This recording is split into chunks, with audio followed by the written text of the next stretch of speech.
Ya, Oke, sebelumnya Assalamualaikum warahmatullahi wabarakatuh. Terima kasih kepada teman-teman semua. Baik, untuk kesempatan yang baik kali ini, kelompok kami eh, ada penugasan untuk membuat video singkat semenarik mungkin dalam aspek bisnis di bidang teknologi informasi. Nah, pada kali ini kelompok kami mengambil judul dengan transformasi digital dalam lanskap bisnis dan regulasi. Studi strategis atas UU, Undang-Undang Telekomunikasi, RUU ITE, dan kebijakan terkait. Oke, next, Mas Sigit.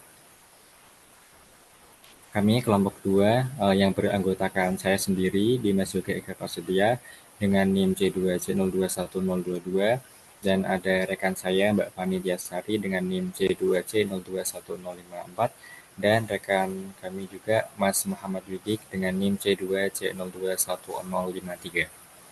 Next, Mas. Oke, yang pertama yaitu pendahuluan. Era digital membawa perubahan signifikan dalam bisnis dan teknologi. Nah, transformasi digital itu melibatkan teknologi seperti cloud computing, big data, e-commerce, fintech, dan lain-lain. Nah, regulasi ini berfungsi untuk mengatur penggunaan teknologi, melindungi data pribadi, dan memastikan keberlanjutan pasar digital.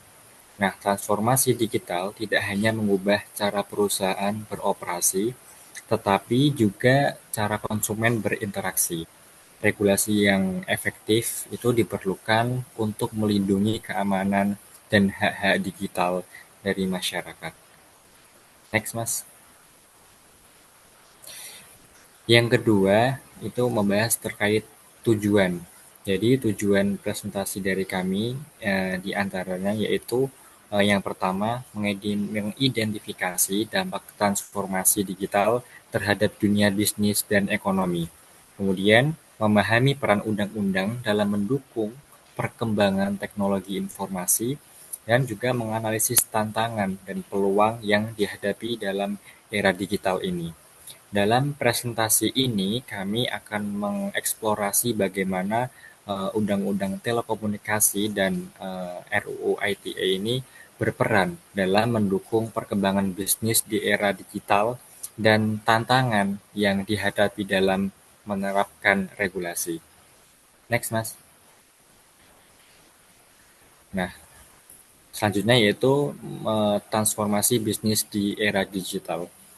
E-commerce dan fintech itu adalah sektor bisnis yang berkembang pesat memanfaatkan teknologi digital untuk menjangkau konsumen secara global.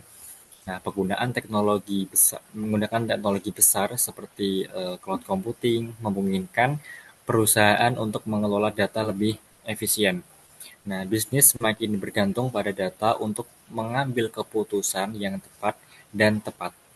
Dengan teknologi digital, perusahaan itu dapat menjangkau lebih banyak konsumen dan beroperasi secara lebih efisien. Nah, sektor seperti e-commerce dan fintech ini menunjukkan bagaimana transformasi ini menciptakan model bisnis baru. Next, Mas. Dan selanjutnya yaitu regulasi dan peranannya dalam bisnis digital.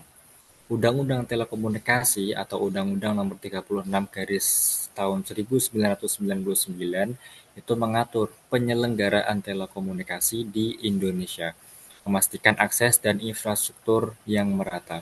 Nah, RUU ITE, Undang-Undang Nomor 11 Garis Miring tahun 2008 itu mengatur transaksi elektronik dan penggunaan teknologi informasi serta perlindungan data pribadi. Regulasi ini bertujuan untuk menciptakan lingkungan yang aman dan transparan di dunia digital.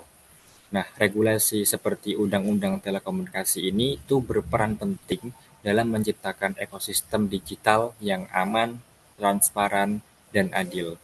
Undang-Undang Telekomunikasi fokus pada infrastruktur, sementara untuk rancangan Undang-Undang ITE ini pada perlindungan data dan transaksi elektronik. Mungkin selanjutnya akan dibahas oleh rekan kami, Mbak Fani Tiasari. Silakan, Mbak. Baik, terima kasih.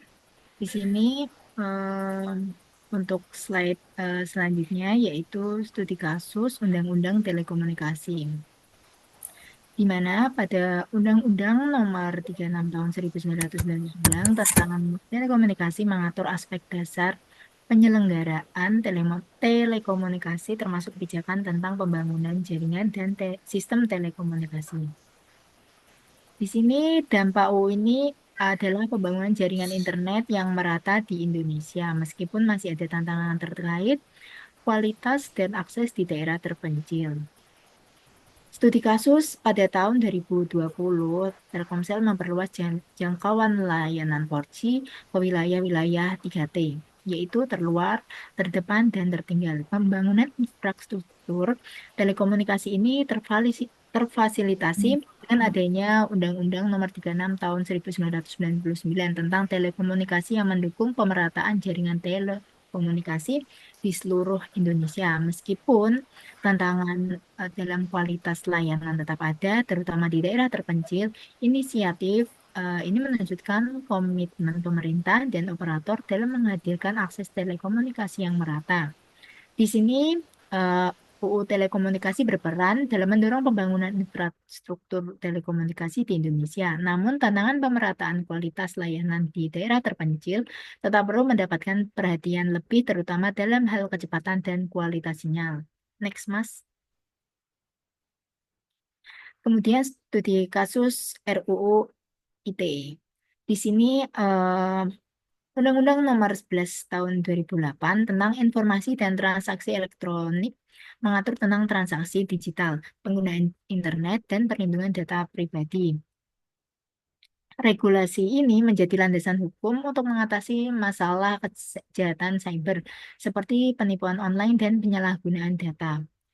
Studi kasusnya, pada tahun 2020, kebocoran data pengguna Tokopedia menjadi sorotan publik, di mana data lebih dari 91 juta pengguna diperkirakan bocor dan dijual di forum gelap. Hal ini memicu perdebatan terkait penerapan Undang-Undang Nomor 11 Tahun 2008 tentang Informasi dan Transaksi Elektronik yang mengatur perlindungan data pribadi. Kasus ini menjadi titik tolak penting bagi pemerintah untuk memperketat regulasi terkait perlindungan data pribadi, mendorong penyusunan peraturan pemerintah terkait Undang-Undang Penyelenggaraan Data Pribadi atau UU PDP yang baru disahkan pada tahun 2022. Next. Di sini yaitu peluang bisnis dalam era digital. Perusahaan yang mengadopsi teknologi digital dapat meningkatkan efisiensi dan desain e-commerce dan fintech, menawarkan akses pasar yang lebih luas dan kemudahan transaksi. Teknologi juga membuka peluang bisnis baru seperti layanan berbasis cloud dan SaaS atau software as a service. Di sini pergeseran ke dunia digital telah menciptakan peluang besar bagi perusahaan-perusahaan yang bergerak dalam sektor e-commerce, misalnya Gojek dan Tokopedia, yang berhasil berkembang pesat melalui pemanfaatan platform digital. Keduanya mengandalkan teknologi informasi untuk menciptakan layanan yang mempermudah transaksi antar pengguna dan meningkatkan efisiensi operasional. Keberhasilan mereka menjadi contoh nyata bagaimana digitalisasi dapat membuka peluang bisnis baru yang lebih besar. Next. Tantangan dalam lanskap regulasi. Kecepatan perkembangan teknologi seringkali lebih cepat daripada kemampuan regulasi untuk mengatur. Tantangan dalam menjaga keamanan data, transaksi digital, dan privasi pengguna. Tantangan studi kasusnya di sini dalam perkembangan teknologi yang pesat, perkembangan perusahaan-perusahaan fintech seperti OVO dan GoPay menghadapi tantangan besar terkait regulasi. Meskipun memiliki dampak positif terhadap inklusi keuangan, model bisnis mereka seringkali menuntut adanya penyesuaian regulasi yang cepat untuk mengakomodasi inovasi yang terjadi, terutama dalam hal transaksi lintas batas dan penggunaan data.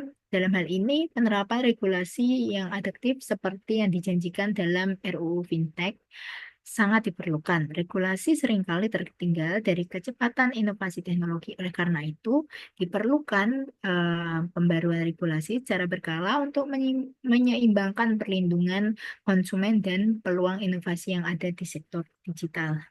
Baik, selanjutnya akan dilanjutkan oleh Mas Wiki. Ya, selanjutnya itu slide berikutnya adalah strategi optimasi bisnis digital. Sini strategi yang pertama itu ada kolaborasi antara pemerintah, sektor swasta, dan masyarakat itu sangat penting. Pengembangan infrastruktur digital dan peningkatan literasi digital akan membantu masyarakat memanfaatkan teknologi. Nah, di sini yang ketiga contohnya program literasi digital yang dilakukan oleh pemerintah untuk meningkatkan kemampuan digital masyarakat. Di sini untuk memaksimalkan manfaat transformasi digital, kita perlu meningkatkan kerjasama antara sektor publik dan swasta serta memperkuat pendidikan teknologi untuk meningkatkan keterampilan digital masyarakat. Ini selanjutnya yaitu slide berikutnya masa depan bisnis digital.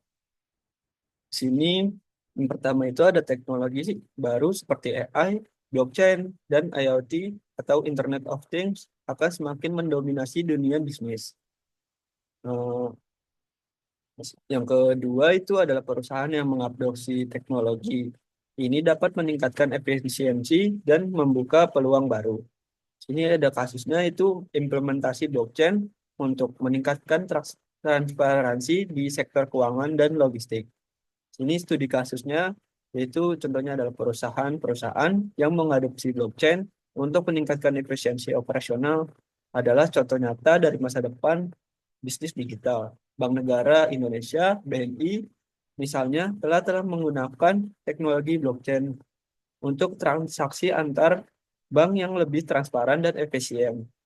Penggunaan teknologi ini yang didorong oleh regulasi yang jelas dapat meningkatkan kepercayaan masyarakat dan mencegah adanya teknologi penipuan dalam transaksi digital.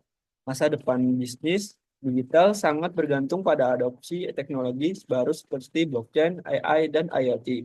Sini dengan regulasi yang tepat, perusahaan dapat memanfaatkan teknologi ini dengan untuk meningkatkan efisiensi dan transparansi operasional serta menciptakan kepercayaan di pasar. Di sini kesimpulan eh, simpulannya itu adalah transformasi digital telah membawa dampak signifikan terhadap dunia bisnis dan teknologi, menciptakan peluang besar untuk inovasi dan efisiensi regulasi seperti Undang-Undang Telekomunikasi dan RUU ITE berperan penting untuk membangun ekosistem digital yang aman dan transparan. Meskipun masih ada tantangan dalam implementasinya. Dengan regulasi yang tepat, masa depan bisnis digital dapat berkembang dengan lebih terstruktur, aman, dan berkelanjutan. Sini rekomendasi.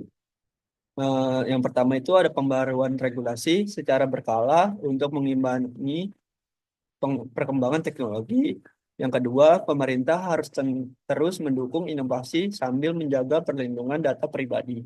Yang ketiga, perusahaan dan individu perlu meningkatkan literasi digital untuk siap menghadapi tantangan teknologi.